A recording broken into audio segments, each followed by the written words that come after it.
Yo, Adam Saxon with Guy in a Cube, and in this video I want to share with you how you can start using those Microsoft Fabric items in your tenant. Microsoft Fabric hit public preview at the end of May, and I saw a lot of comments basically saying, where is it? You're talking about all these great things, but I can't use it. So enough of all this talking. You know, we like to do it here in Guy in a Cube. Let's do what?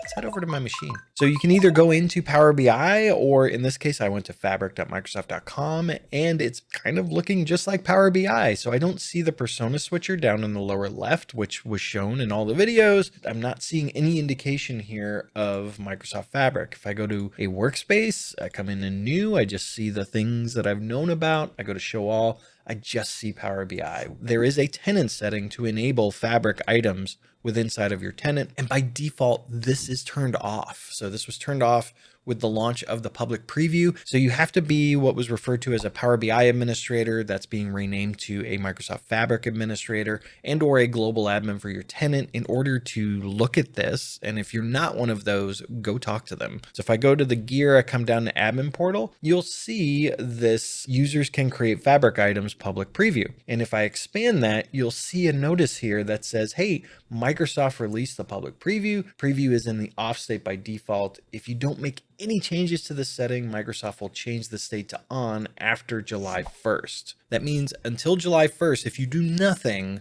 Fabric items will be turned off. And on July 1st, Fabric items will be turned on. There are a lot of organizations I know that want to take some time and review the Microsoft Fabric items to understand what this means for their tenant. How's ownership going to happen?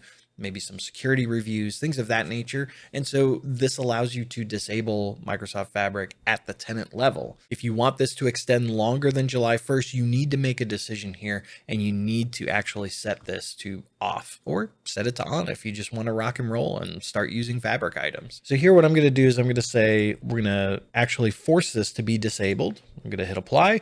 So now Fabric is disabled within my tenant. The other option you saw here is that you can actually say, if I do want it enabled, I only want it enabled for certain security groups. But in this case, I'm going to leave it as disabled. Let's hit apply. And that will mean nothing here changes. So let's go over to my Guy in a Cube tenant where this is also disabled. So I still don't see the picker here. Everything's still Power BI. Let's go back to the admin portal. And again, it's disabled in my tenant. The cool thing here for the Fabric items is that you can actually set this at the capacity level. So if you want to leave it off at the tenant level and then enable this at the capacity level, you have that option. So let me go to a capacity here, and you'll see this delegated tenant settings. And if I go here, you'll see the same option. Users can create Fabric items, and I can say override the tenant admin selection. I can say I want to enable Fabric inside of this capacity. So it's not available in the entire tenant, only for this capacity. The other thing I want to do is still say, hey, it's available on this capacity, but only for certain folks that I want to enable this for. So let's go. I created a security group called Fabric users.